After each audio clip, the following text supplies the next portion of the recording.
ஆண்டவராகிய கடவுளுடைய இயற்கைக்கு மேலான அந்த சக்தியானது உங்களுக்குள் இயற்கையாக இருக்கக்கூடிய உங்கள் சக்திக்குள் அது புகுத்தப்பட்டு நீங்களும் இயற்கைக்கு மேலான வல்லமையை பெற்று தீமையை போராடுவதற்காக கொடுக்கப்படுகிறது. So it gives you supernatural ability to succeed in your life.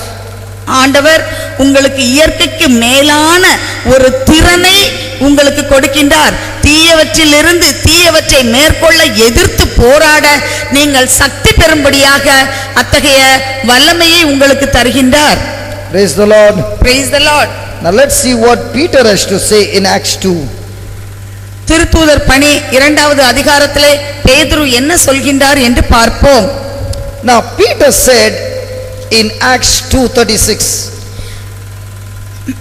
திருத்தூதர் பணி 2ஆம் அதிகாரம் 36வது வசனத்தில் பேதுரு இவ்வாறு கூறுகின்றார்.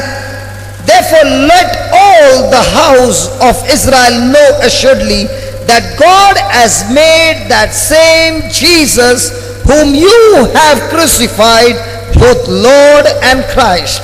ஆகையால் நீங்கள் சிலுவையில் அறைந்த இந்த இயேசுவை கடவுள் ஆண்டவரும் மெசியாவும் ஆக்கினார் என்பதை இஸ்ரவேல் மக்களாகிய நீங்கள் அனைவரும் உறுதியாக அறிந்து கொள்ளுங்கள்.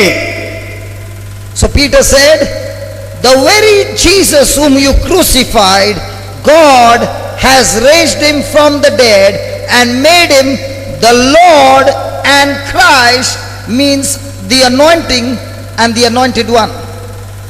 எனவே இவ்வாறு அவர் பேசினார். நீங்கள் சிலுவையில் அறைந்து கொன்ற அந்த இயேசுவை ஆண்டவராகிய கடவுள் ஆண்டவரும் மெசியாவுமாக கிறிஸ்துவுமாக உயர்த்தினார் என்று பேசினார். Praise the Lord. Praise the Lord. When you ask the name is Jesus. நீங்க பேர் என்ன அப்படின்னு சொல்லி கேட்டீங்கன்னா ஆண்டவருடைய பேரு இயேசு. So what's the meaning of the word Christ? கிறிஸ்து என்றால் என்ன? Christ means the anointed one, and his anointing, God's supernatural ability that has been put upon Jesus. கிறிஸ்து என்று சொல்லும்போது அபிஷேகம் பண்ணப்பட்டவர், அதாவது ஆண்டவராகிய கடவுள் இயற்கைக்கு மேலான திறனை சக்தியை ஆண்டவர் மேல் கொடுத்திருக்கின்றார், அவரை அபிஷேகம் செய்திருக்கின்றார். அப்படிப்பட்ட காரியங்கள் செய்வதற்கு தேவையான ஆண்டவருடைய திறன் அவரிடத்தில் இருக்கின்றது என்று பொருள். So the moment you say Christ, it means that person is anointed one, and that person has the anointing of God. கிறிஸ்து என்று நாம் சொல்லும்போது அவருக்கு ஆவியினுடைய அபிஷேகம் இருக்கின்றது, அதற்கு மேல் ஆண்டவர் கொடுத்த அபிஷேகமும் அவரில் இருக்கின்றது என்று பொருள். That is why we who believe in Jesus are called Christians. அதனால்தான் ஆண்டவர் இயேசுவை நம்புகின்ற நம்மை கிறிஸ்தவர்கள் என்று அழைக்கின்றார்கள். That means Jesus, who is the anointed one, and his anointing is now inside of us. ஆண்டவர் இயேசு அபிஷேகம் பண்ணப்பட்டவர், ஆவியின் அபிஷேகம் நிறைந்தவர், அவருடைய அந்த அபிஷேகம் நமக்குள் இருக்கின்றது என்று பொருள். Hello, is Jesus in your heart? உங்க இருதயத்துக்குள்ள ஆண்டவர் இயேசு இருக்கிறாரா?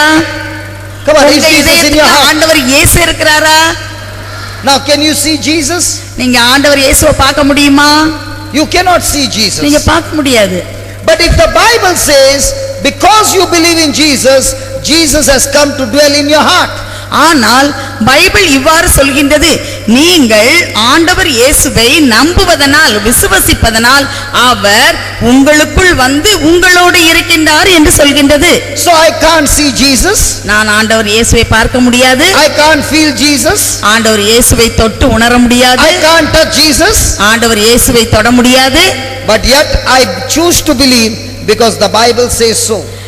ஆனால் ஆண்டவர் இயேசு என்னுள் இருக்கின்றார் என்று நம்புவதை நான் தேர்ந்து கொண்டேன். ஏனென்றால் பைபிள் விவிலியம் அவ்வாறு சொல்கின்றது. So if Jesus is in me and he is Christ, So now where is Christ? ஆண்டவர் இயேசு எனக்குள் இருக்கின்றார். அவர் கிறிஸ்து என்றால் அவர் எங்கே இருக்கின்றார்? If Jesus is in me, ஆண்டவர் இயேசு எனக்குள் இருக்கின்றார் என்றால், and he is anointed by God, and so is Christ, அவர் ஆண்டவராகிய கடவுளால் அபிஷேகம் பண்ணப்பட்டு கிறிஸ்து என்று அழைக்கப்பட்டார் என்றால், so where is Christ now? கிறிஸ்து எங்கே இருக்கிறார்? எங்கே இருக்காரு? Where is Christ? And if Christ is in you, the good news is God's supernatural ability is in you to succeed over every challenge of your life. ஆண்டவர் இயேசு கிறிஸ்துவாகிய ஆண்டவர் உங்களுக்குள் இருக்கின்றார் என்றால், கிறிஸ்து ஆண்டவரால் அபிஷேகம் பண்ணப்பட்டவர். அவர் உங்கள் இதயத்துக்குள் இருந்தால் அந்த அபிஷேகம் இயற்கைக்கு மேலான திறன் உள்ள, திறமை, சக்தி உள்ள அந்த அபிஷேகம் உங்களுக்குள் இருக்கின்றது என்று பொருள். அப்போது நீங்கள் வாழ்க்கையில் சந்திக்கின்ற எல்லா சவால்களையும் எதிர்த்து போராடி வெற்றி பெறுவதற்கு தேவையான திறமை, இயற்கைக்கு மேலான திறமை உங்களுள் இருக்கின்றது என்று பொருள். Did you understand? Did you understand? புரிஞ்சுதா? இல்ல Now you will be saying, if Christ is in me, then I should feel the power. I should feel நீங்க the power. சொல்லுவீங்க, ஆண்டவர் எனக்குள்ள, கிறிஸ்து எனக்குள்ள இருந்தா நான் அந்த சக்தியை உணரணும் அப்படின்னு சொல்றீங்க. If I feel the power, then I can go and pray for somebody. எனக்கு அந்த என் கையில அந்த சக்தியை, அந்த வல்லமையை நான் உணர்ந்தேன்னா நான் யாருக்காவது போய் ஜெபம் பண்ணலாம் அப்படின்னு நினைக்கிறீங்க. God's word says, ஆண்டவருடைய வார்த்தை இவ்வாறு சொல்கின்றது, we live by faith and not by feeling and sight. நாம் விசுவாசத்தில் வாழ்கின்றோம், மாறாக நாம் கண்ணால் பார்ப்பதிலும் தொடுவதிலும் உணர்வதிலும் நாம் வாழ்வதில்லை என்று இறை வார்த்தை சொல்கின்றது. The biggest problem in Christian living is, நம்முடைய கிறிஸ்தவ வாழ்க்கையில் மிகப்பெரிய பிரச்சனை என்னவென்றால், when Christ came into you, ஆண்டவராகிய கிறிஸ்து உங்களுக்குள் வந்தபோது, he is in your spirit, அவர் உங்களுடைய ஆவியிலே இருக்கின்றார். and you cannot feel him with your senses. நீங்க உங்களுடைய ஐம்புலன்களால அவரை நீங்க உணர முடியாது. Let me ask you, let me share with you. நான் உங்களோட ஒன்றை பகிர்ந்து கொள்ள விரும்புகிறேன். Do you believe there are angels in this place? நீங்க இந்த இடத்துல வானதூதர்கள் இருக்காங்கன்னு நம்புறீங்களா? Hello? நம்புறீங்களா? Now, do you believe there are angels in this place? நீங்க நம்புறீங்களா? எல்லா பக்கமும் இங்க வானதூதர்கள் இருக்காங்க நம்புறீங்களா? How many angels do you have? எத்தனை வானதூதர்கள் இருக்காங்க? எவ்வளவு பேர் இருக்காங்க?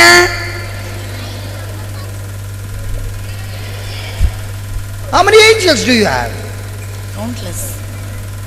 Now listen, do you remember when there was a man who was possessed and Jesus said, what is your name? And he said, legions. ஒரு மனிதன் தீய ஆவியால் பிடிக்கப்பட்டு அவன் உடலெல்லாம் கீறிக்கொண்டு அவன் இருந்தான். அப்போது ஆண்டவர் இயேசு கேட்டார், உன் பெயர் என்ன என்று. அப்போது அவன் சொன்னான், லேகியோன் என்று சொன்னான், படை என்று. You know what's the meaning of the word legion? லேகியோன்னா என்னன்னு தெரியுமா உங்களுக்கு? It is a team of 5,000 soldiers is called a legion. 5000 வீரர்கள் அடங்கிய ஒரு படைக்கு பேர் தான் லேகியோன்னு பேரு. And that man who was possessed, he said, legions. அந்த தீய ஆவியால் பீடிக்கப்பட்டிருந்த அந்த மனிதன் என் பெயர் லேகியோன் என்று சொன்னான். So according to the Bible we see that even if there was one legion, that means 5,000 demons had possessed this one man. லேகியோன் என்று மட்டும் சொன்னாலே ஒரு மனிதனை 5000 தீய சக்திகள் பிடித்திருந்தது என்று பொருள். Are you understanding? புரியுதா? See, please learn not to get distracted, please. நீங்க அங்க எங்கேயும் பராக்கு பார்க்காதீங்க, அப்போ உங்களுக்கு ஒண்ணும் நடக்காது. கவனிக்க மாட்டீங்க, உங்களுக்கு ஒண்ணும் நடக்காது. The moment you get distracted, you miss the truth. நீங்க எப்ப கவனச்சிதறல் உங்களுக்கு ஏற்படுதோ அப்போ அந்த உண்மையை நீங்க விளங்கிக்கவே மாட்டீங்க. When we will pray, you will say, everybody got healed, I did not get healed. You did not get healed because you did not understand the truth. நீங்க பராக்கு பார்த்துட்டு இருந்தீங்கன்னா கடைசியில சொல்லுவீங்க எல்லாருக்கும் ஜெபிச்சாங்க சுகமாச்சு எனக்கு சுகமாகலன்னு சொல்லி. ஏன் சொன்னா நீங்க அந்த வார்த்தையில் உள்ள உண்மையை கவனிக்க தவறிவிட்டீர்கள். What I am sharing with you is so very important. Don't miss it. நான் உங்களோட பகிர்ந்து கொள்வது மிக மிக முக்கியமானது. எனவே அதை தவற விடாதீர்கள். I want you to understand it. நீங்கள் எல்லோரும் அதை புரிந்து கொள்ள வேண்டும் என்று நான் விரும்புகிறேன். Okay, this man had legions. இந்த மனிதனுக்கு லேகியோன் என்று சொல்லப்பட்ட பேயின் படை இருந்தது. So we take only one legion. நான் ஒரே ஒரு அந்த லேகியோனை எடுத்துக்கொள்வோம். So it is 5,000 soldiers, that means 5,000 demons. 5000 வீரர்களுக்கு அது சமம். எனவே 5000 பேய் கூட்டம் இருந்தது. If the Bible speaks about 5,000 demons in one person, it also means 5,000 angels around us. ஒரு மனிதரிடம் 5000 பேய்கள் பிடித்திருக்கின்றது என்று நாம் பைபிளிலே வாசிக்கின்றோம் என்றால் நம்மை சுற்றிலும் 5000 வானதூதர்களும் இருக்கின்றார்கள். Imagine everybody walked into this church with 5,000 angels.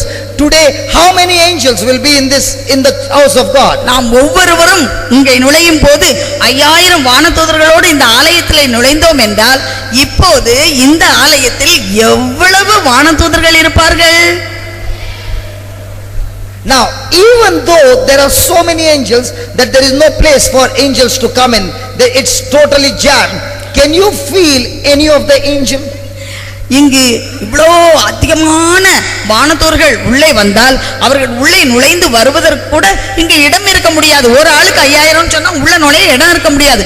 இப்போ நம்ம அந்த வானதூதர்கள் அப்படியே நெருக்கிட்டு இருக்காங்க அப்படிங்கிறது நம்ம உணர்றோமா? You can't feel. நம்ம உணர முடியல. Because God is spirit. ஏனென்றால் ஆண்டவர் ஆவியானவர். Spiritual things cannot be felt with your senses.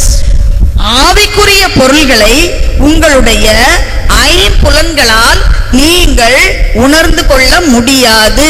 What is the meaning of spiritual? ஆவிக்குரிய என்று சொன்னால் என்ன? Anything that is invisible is spiritual.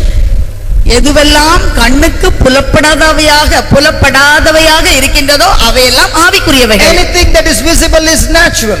எதெல்லாம் கண்ணால் காண முடிகின்றதோ அவையெல்லாம் இயற்கை. Please understand this. நல்லா புரிஞ்சுக்கோங்க. Natural things you will understand with natural senses. இயற்கையான பொருள்களை இயற்கையான உங்களது ஐம்புலன்களான அந்த உணர்ச்சிகளை வைத்து கண்டுகொள்வீர்கள்.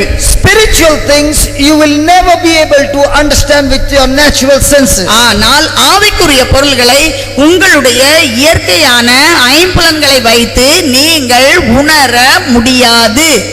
And our problem is we have been so trained to believe things using our natural senses. ஆனால் நாம் எப்படி பயிற்றுவிக்கப்பட்டிருக்கின்றோம் என்றால் எப்போதும் நம்முடைய இயற்கையான ஐம்புலன்களை வைத்து உணர வேண்டும் என்று நாம் பயிற்றுவிக்கப்பட்டிருக்கின்றோம்.